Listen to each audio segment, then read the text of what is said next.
दीपावली पर मेरी यह कथा सुनने से गरीबी दूर होती है। माँ, भूख लगी है।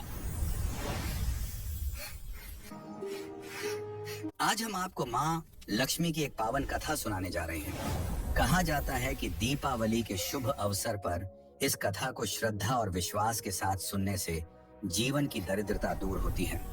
जो भी व्यक्ति इस कथा को मन लगाकर सुनता है, उसके घर में सदैव सुख, समृद्धि और धन की वर्षा होती है।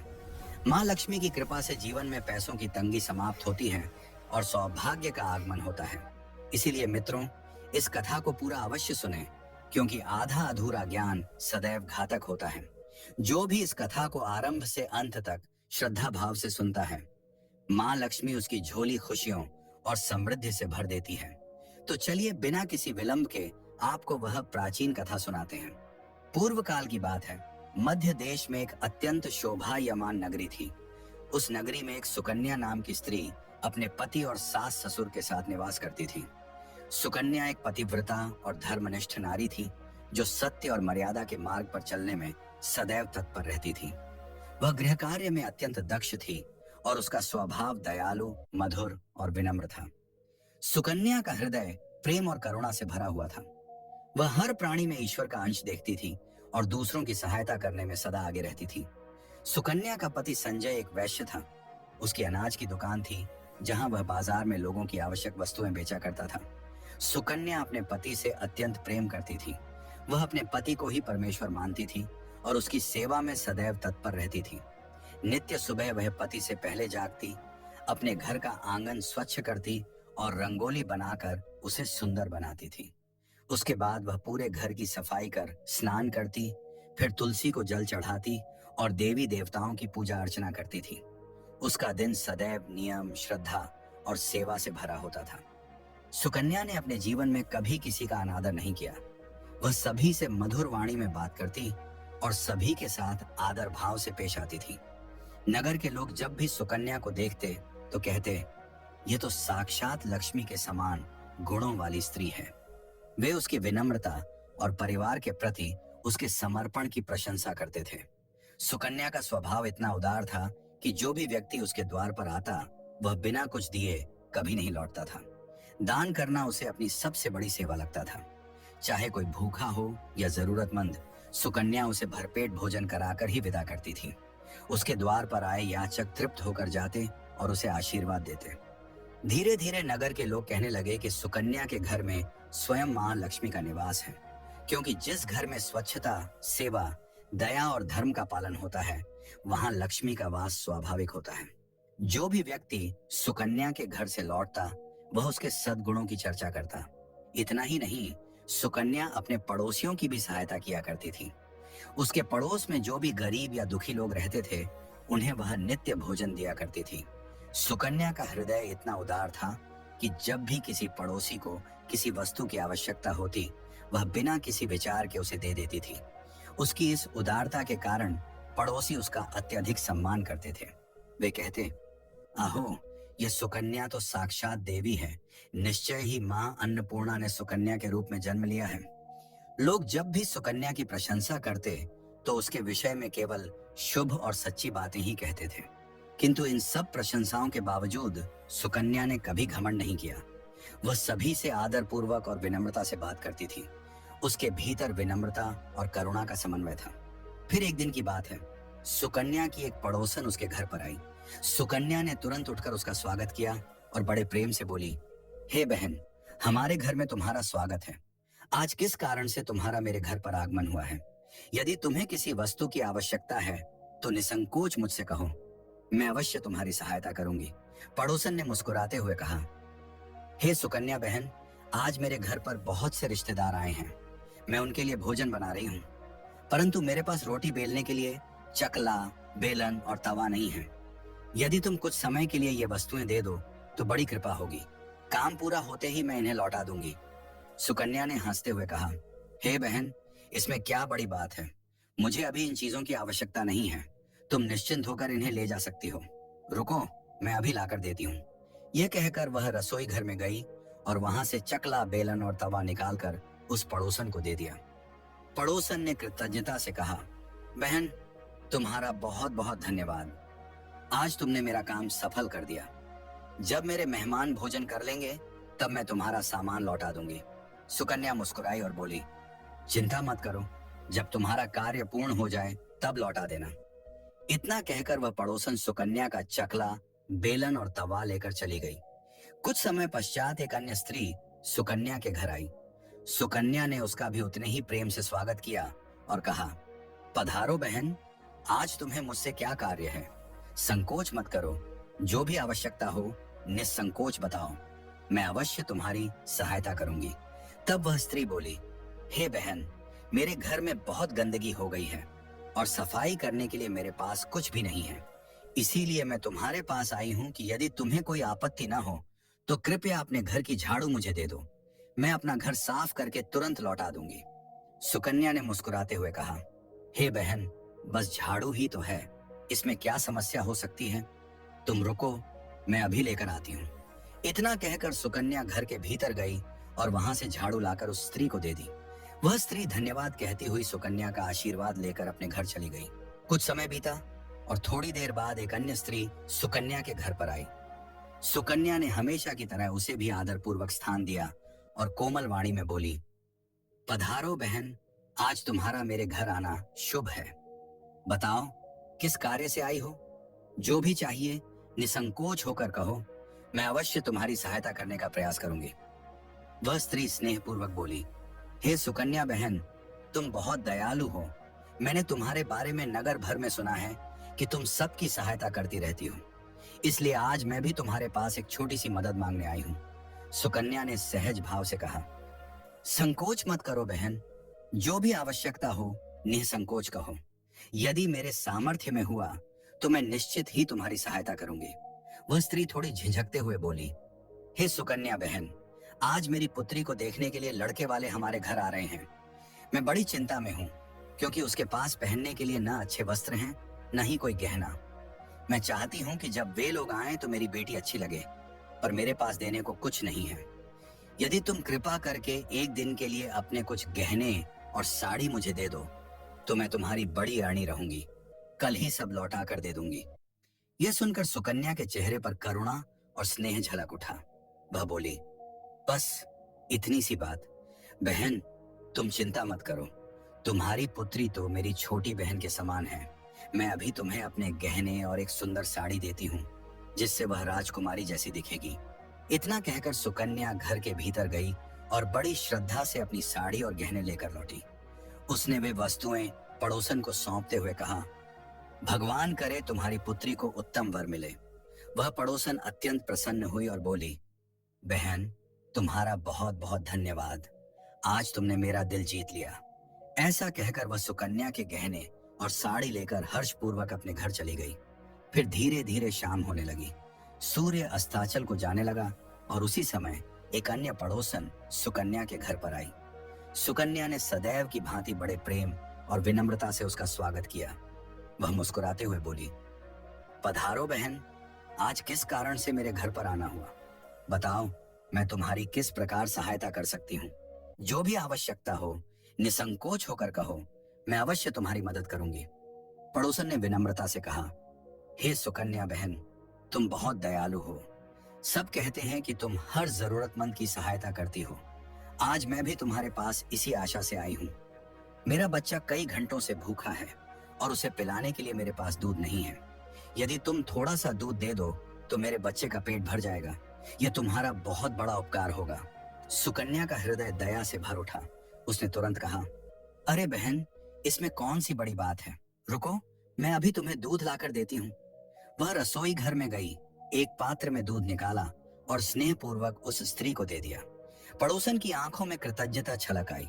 उसने कहा, हे सुकन्या बहन, तुम साक्षात देवी हो। ईश्वर तुम्हें सदा सुखी रखे। ये कहकर वह प्रसन्नता से उस दूध को लेकर अपने घर चली गई। इस प्रकार सुकन्या ने दिन भर में अपने सभी पड़ोसियों की सहायता की। किसी को झाड़ू, किसी को चकला बेलन और तवा, किसी को गहने और वस्त्र, तो किसी को दूध देकर। दान और सेवा का भाव उसके जीवन का आधार था। सबकी सहायता कर वह प्रसन्न मन से अपने घर के कार्यों में लग गई। कुछ ही समय बाद रात ढल आई। चारों ओर शांति छा गई। तभी सुकन्या का पति संजय घर लौटा। सुकन्या ने तुरंत उठकर उसे प्रणाम किया और उसके चरण धोकर भोजन कराया। वह बड़ी श्रद्धा और स्नेह से उसकी सेवा करती रही। पति पत्नी दोनों ने उस दिन का भोजन प्रेम पूर्वक किया और फिर आनंद पूर्वक विश्राम करने चले गए। लेकिन अगले दिन प्रातः काल जब दोनों नींद से जागे तो उन्हें एक बहुत ही बुरी खबर सुनने को मिली। एक व्यक्ति दौड़ता हुआ उनके घर आया और घबराई आवाज में बोला, हे संजय भाई, बहुत अनर्थ हो गया। कल रात किसी ने आपकी दुकान लूट ली है, सारा माल गायब है। यह सुनते ही संजय के होश उड़ गए। वह बिना कुछ बोले तुरंत अपनी दुकान की ओर दौड़ा। वहां पहुंचते ही उसने देखा कि सचमुच पूरी दुकान लूट ली गई थी। अलमारियां टूटी हुई थीं, सारा माल बिखरा पड़ा था और जहां धन रखा था वह स्थान पूरी तरह खाली था। उसका हृदय भारी हो गया, चेहरा उतर गया। वह निराश और दुखी मन से घर लौट आया। घर पहुंचकर उसने सारा वृत्तांत सुकन्या को बताया। यह सुनकर सुकन्या का चेहरा भी पीला पड़ गया, पर उसने अपने आप को संभाला और बोली, आप चिंता मत कीजिए जी, हमारे घर में अभी कुछ धन रखा है, उसी से हम फिर से व्यापार आरंभ कर लेंगे। यह कहकर वह तिजोरी के पास गई और उसका ताला खोला, पर जैसे ही उसने भीतर झांका उसका मन दहल उठा। तिजोरी पूरी तरह खाली थी। न एक सिक्का, न एक गहना, न ही कोई मूल्यवान वस्तु शेष थी। सुकन्या स्तब्ध रह गई। उसकी आंखों से आंसू छलक पड़े। वह सोच में पड़ गई, ये कैसे हुआ? रात तो दरवाजे सब बंद थे, फिर घर का सब धन कहाँ चला गया? उसका मन भारी हो गया और वह मौन खड़ी रह गई, जैसे उसकी सारी शक्ति एक ही क्षण में समाप्त हो गई हो। सुकन्या का पति जोर से चिल्लाता है, सुकन्या, सच सच बताओ, हमारे घर का सारा धन कहाँ गया? कौन ले गया ये सब? ये घर तो बंद था, फिर ये चोरी कैसे हो सकती है? सुकन्या घबराई हुई आंसुओं से भरी आंखों से कहती है, हे स्वामी, मैं घर पर ही थी, सारा धन तो तिजोरी में सुरक्षित रखा था। मुझे नहीं पता किसने ये सब चुरा लिया। कृपा करके आप शांत हो जाइए, हम कोई ना कोई उपाय अवश्य निकाल लेंगे। लेकिन क्रोध से भरा हुआ उसका पति सुनने को तैयार नहीं था। वह चीख कर बोला, यह सब तुम्हारे ही कर्मों का फल है, जो तुम अनजान लोगों को घर में बुलाकर खिलाती हो, जिन्हें पहचानती भी नहीं, उन्हें दान देती रहती हो। उन्हीं में से किसी ने हमारा सारा धन लूट लिया है। तुम्हारी दया ने आज हमें सड़क पर ला खड़ा किया है। ये कहते हुए वह सुकन्या को भला बुरा कहने लगा। तभी उसकी सास भी क्रोध में आकर बोली, हाँ, यही तो हम कहते थे, तू हमेशा दूसरों को घर की चीजें देती रहती है। किसी को चकला बेलन दिया, किसी को तवा, किसी को झाड़ू, किसी को गहने और दूध। अब भुगत, उन्हीं में से किसी ने सब कुछ चुरा लिया। तेरी मूर्खता ने हमारे कुल का नाश कर दिया है। घर के सभी लोग एक स्वर में सुकन्या को दोष देने लगे। सुकन्या मौन खड़ी सब सुनती रही। उसके आंसू लगातार गिरते रहे। फिर धीरे से बोली, हे नाथ, आप चिंता मत कीजिए। मैंने अपने कुछ गहने एक पड़ोसन को उधार दिए थे। मैं उसके पास से उन्हें वापस लेकर आती हूँ, शायद कुछ मदद मिल जाए। इतना कहकर सुकन्या थके कदमों से अपनी पड़ोसन के घर पहुंची। वहां पहुंचकर उसने दरवाजे पर कई बार दस्तक दी, पर भीतर से कोई उत्तर नहीं मिला। उसने चारों ओर देखा, घर सूना था, दरवाजे खुले थे। कुछ पड़ोसियों ने बताया कि वह स्त्री रात में ही कहीं चली गई, शायद गांव छोड़कर भाग गई। सुकन्या का दिल टूट गया। वह निराशा में डूबी हुई घर लौटी और अपने पति को सारी बात बता दी। यह सुनकर उसका पति आग बबूला हो उठा। वह क्रोध में कांपती आवाज में बोला, हे सुकन्या, तू कितनी मूर्ख है। तेरे ही कारण हमारा सारा धन वैभव नष्ट हो गया। तेरी इस बेहिसाब दान देने की आदत ने हमें भिखारी बना दिया। अब तू इस घर में एक क्षण भी नहीं रह सकती। अभी निकल जा यहाँ से। सुकन्या कांपते हुए स्वर में बोली, हे नाथ, मेरे सिवा आपका इस संसार में कौन है, और मेरे लिए आप ही सब कुछ हैं। मैं कहाँ जाऊंगी? कृपया मुझे घर से मत निकालिए। मैं आपके बिना जीवित नहीं रह सकती। लेकिन उसके पति का हृदय क्रोध से पत्थर बन चुका था। उसने कठोर स्वर में कहा, मुझे तेरी कोई परवाह नहीं।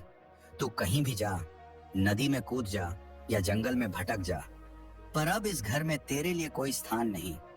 तेरे कारण जो कुछ था सब बर्बाद हो गया।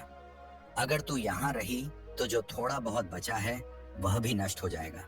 यह कहते हुए उसने सुकन्या को घर से बाहर धकेल दिया। सुकन्या गिड़गिड़ाती रही, हाथ जोड़कर विनती करती रही, हे स्वामी, ऐसा अन्याय मत कीजिए।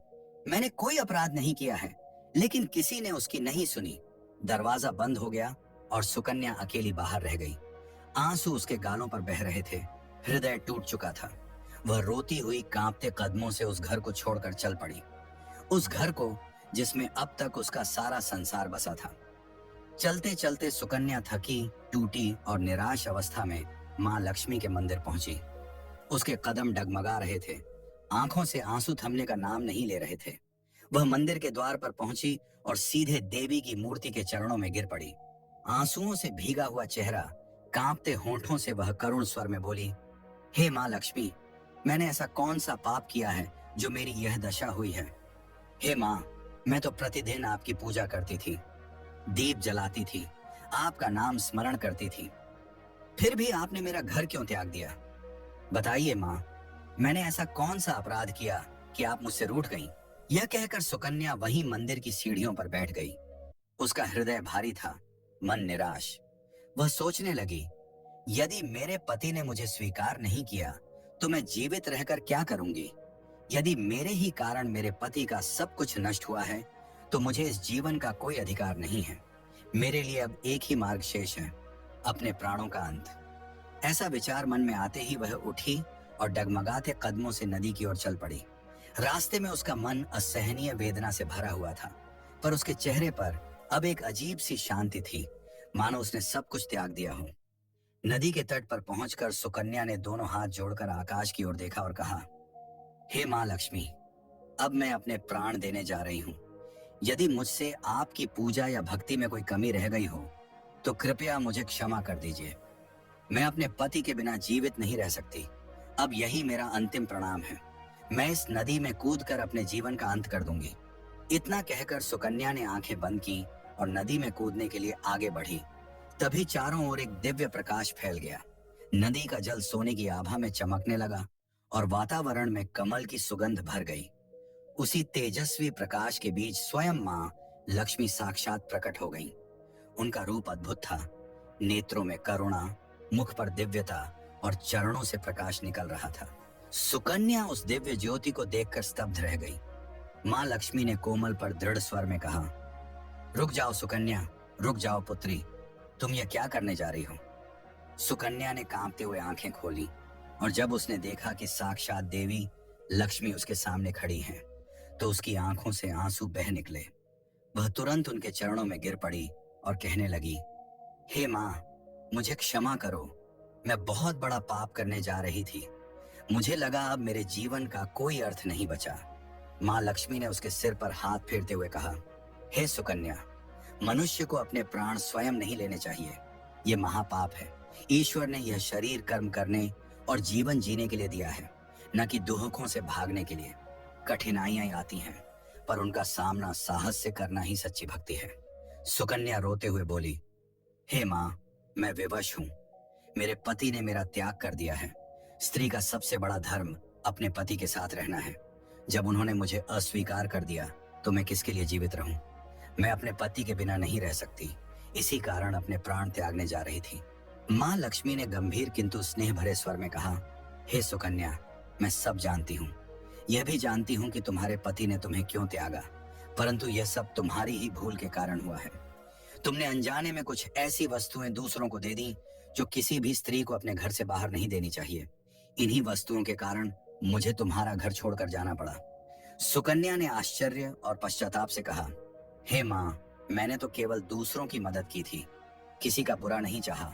कृपया बताइए, वे कौन सी वस्तुएं थीं जिनके कारण आप मेरे घर से चली गईं? देवी लक्ष्मी ने सुकन्या की ओर स्नेह और गंभीरता से देखा, फिर कहा, हे पुत्री सुकन्या, अब ध्यान पूर्वक सुनो। मैं तुम्हें उन वस्तुओं के बारे में बताने जा रही हूँ जिन्हें किसी भी स्त्री को दूसरों को नहीं देना चाहिए। इन वस्तुओं का दान करने पर मैं उस घर को त्याग देती हूँ, क्योंकि वे वस्तुएं न केवल भौतिक बल्कि आध्यात्मिक रूप से भी अत्यंत पवित्र होती हैं। इनका संबंध घर की समृद्धि, शुद्धता और सौभाग्य से होता है। मां लक्ष्मी आगे बोली, हे सुकन्या, सबसे पहली वस्तु है चकला, बेलन और तवा। इन वस्तुओं का स्थान रसोई घर में होता है और रसोई ही घर का हृदय होता है। इन्हीं के द्वारा अन्न बनता है जो परिवार का पालन करता है। इन्हीं वस्तुओं से भगवान विष्णु के लिए प्रसाद तैयार किया जाता है और तवे पर बनी पहली रोटी गाय को समर्पित की जाती है। इसीलिए इन वस्तुओं की पवित्रता बनाए रखना अत्यंत आवश्यक है। जो स्त्री अपने घर का चकला, बेलन या तवा किसी दूसरे को दे देती है, वह अनजाने में अपने घर की लक्ष्मी को बाहर भेज देती है, क्योंकि इन वस्तुओं के अपवित्र होने से घर का सौभाग्य कमजोर हो जाता है।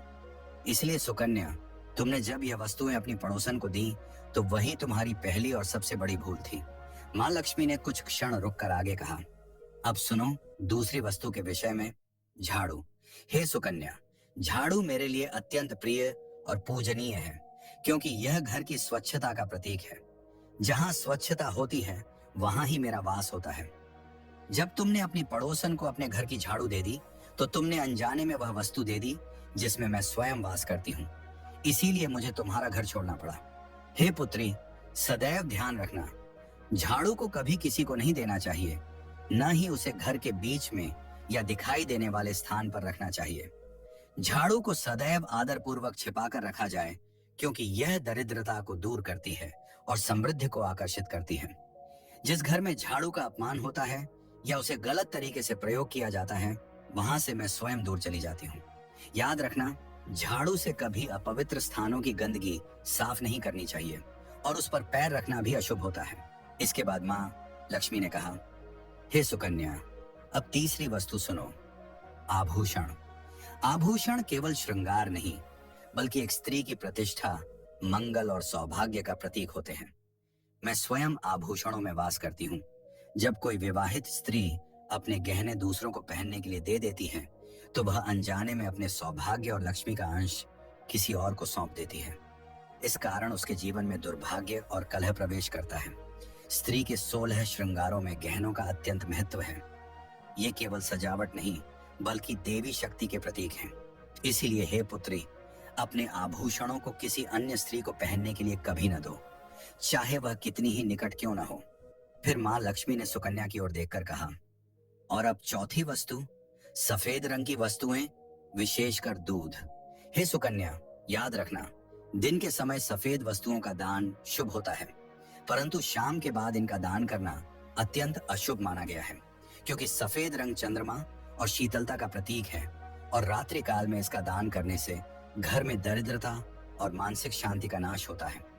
शाम को दूध, दही, चावल या सफेद वस्त्र का दान करने से मनुष्य के जीवन में दुर्भाग्य और कष्ट प्रवेश करते हैं। परंतु तुमने जब अपनी पड़ोसन को शाम के समय दूध दिया तो उसी क्षण से तुम्हारे घर में अशुभता का प्रवेश हो गया। यही तुम्हारी एक और भूल थी। माँ लक्ष्मी ने सुकन्या की ओर स्नेह और करुणा से देखते हुए कहा, हे सुकन्या, अब मैंने तुम्हें उन सभी वस्तुओं के विषय में बता दिया है जिनका दान, उधार या उपयोग के लिए किसी और को देना अत्यंत अशुभ होता है। ये वस्तुएं केवल घर की सामग्री नहीं, बल्कि लक्ष्मी का निवास स्थान होती हैं। जब कोई स्त्री इन वस्तुओं को दूसरों को दे देती है, तो वह अनजाने में अपने घर की समृद्धि और सौभाग्य को भी बाहर भेज देती है। इसलिए पुत्री, इन्हें कभी भी किसी को न देना। यह सुनकर सुकन्या की आंखों से पश्चाताप के आंसू बह निकले। वह देवी के चरणों में सिर झुकाकर बोली, हे माँ लक्ष्मी, मुझसे बहुत बड़ी भूल हो गई। मैं इन बातों से अनजान थी। मैंने तो केवल दूसरों की सहायता के भाव से यह सब किया था। कृपया मुझे क्षमा करें और बताइए, मैं अब इस पाप का प्रायश्चित कैसे करूं? माँ लक्ष्मी ने करुणामय स्वर में उत्तर दिया, हे सुकन्या, तुम्हारा हृदय निर्मल है और तुम्हारा भाव सदैव शुभ रहा है। तुमने जो अज्ञानता में किया, उसका पश्चाताप तुम्हारे हृदय में पहले से ही है। यही तुम्हारा प्रायश्चित है। तुम्हारे आंसुओं ने तुम्हारी भूल को धो दिया है। इसलिए अब चिंता मत करो, अपने घर लौट जाओ। मैं तुम्हें तुम्हारा सारा वैभव, धन और सुख लौटा रही हूँ।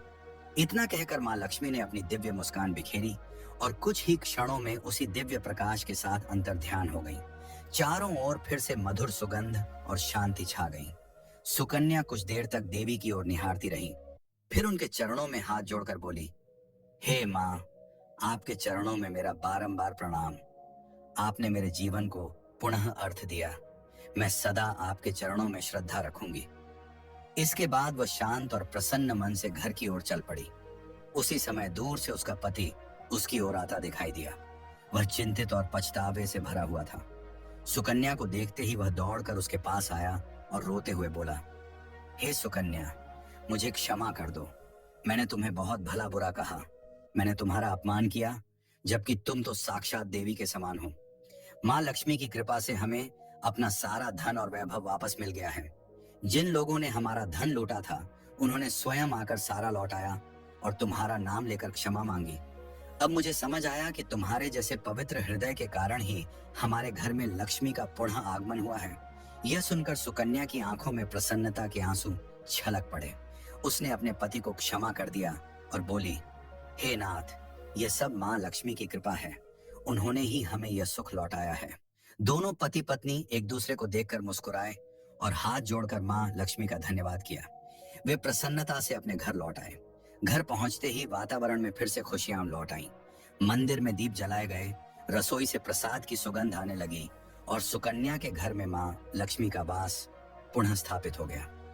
उस दिन से सुकन्या ने प्रण किया कि वह अपने घर की इन 4 वस्तुओं, चकला बेलन तवा, झाड़ू, आभूषण और सफेद वस्तुएं, विशेषकर दूध, को कभी दूसरों को नहीं देगी।